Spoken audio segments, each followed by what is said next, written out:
ഫ്രയറിൽ. ഇതിൻ്റെ കൂട്ടുകളാണ് കാന്താരി മുളകുണ്ട്, വെളുത്തുള്ളി, ചെറിയ ഉള്ളി, കറിവേപ്പില, ഇഞ്ചി, ശകലം പെരുംജീരകം, അതായത് വലിയ ജീരകം, ഉലുവാപ്പൊടി, മഞ്ഞൾപ്പൊടി, മുളക് പൊടി, പിന്നെ ഉപ്പും കൂടി ഇട്ടിട്ട് നമ്മൾ സാധാരണ ഫ്രയറിൽ മീൻ പൊരിക്കുമ്പോഴേക്കും നമ്മൾ അതിൻ്റെ പുറത്ത് എണ്ണ തടവണം. ഞാൻ എണ്ണ തടകുന്നതിന് പകരം, വെള്ളം ഒഴിക്കുന്നതിന് പകരം ഇത് അരയ്ക്കാനായിട്ട് സൺഫ്ലവർ ഓയിൽ ഒഴിച്ചാണ് അരയ്ക്കുന്നത്. നമുക്ക് നോക്കാം.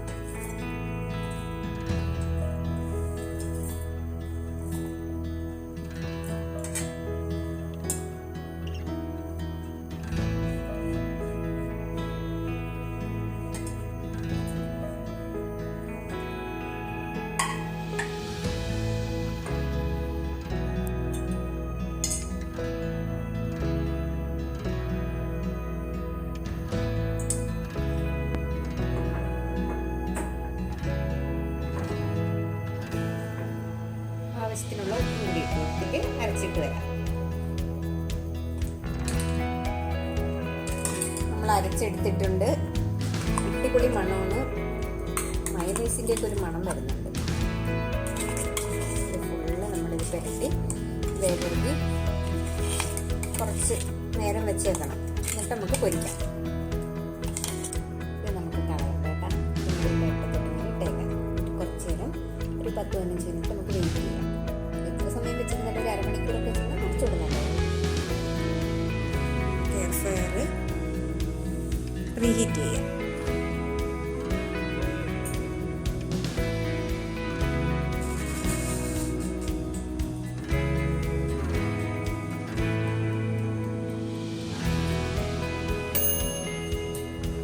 ചെറിയതിന് ശേഷം അങ്ങനൊരു പേപ്പർ ഉണ്ടെങ്കിൽ അത് വെക്കുക. നേരത്തെ കൂട്ടി വെച്ചേക്കണം.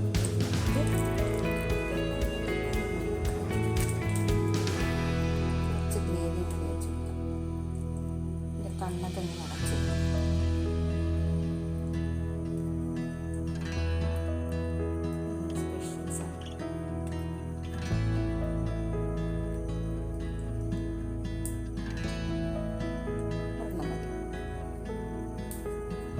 ഹീറ്റ് ചെയ്യുക. അത് കഴിഞ്ഞിട്ട് മീനിന് 20 മിനിറ്റ്.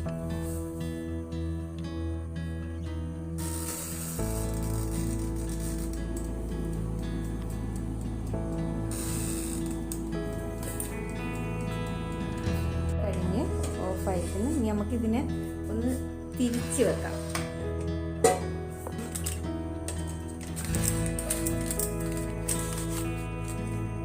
ഇതാണ് മറിച്ചിട്ടതിൻ്റെ അടി സൈഡ്. ഇനി ഈ ഭാഗം മൊരിയണം. നമുക്ക് സാധാരണ നമ്മൾ ഇടുമ്പോഴേക്കും അതിൻ്റെ ബാക്ക് സൈഡാണ് ആദ്യം മൊരിയുക. പാത്രത്തിൽ നമ്മൾ പൊരിച്ചെടുക്കണം. ഇനി അടുത്ത നമുക്ക് നോക്കാം.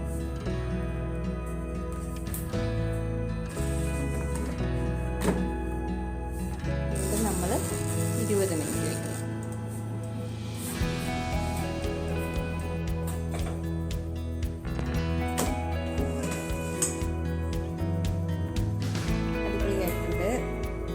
നല്ലതായിട്ട് വെന്തിട്ടുണ്ട്.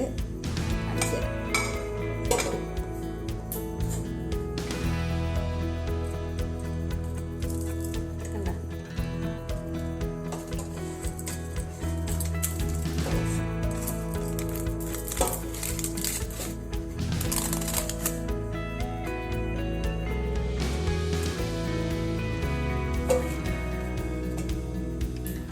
എണ്ണയൊക്കെ കുറച്ച് കഴിക്കാന്നുള്ളവർക്ക് നല്ലതാണ്. നല്ലതായിട്ട് നല്ല മുരിഞ്ഞിട്ടുണ്ട്.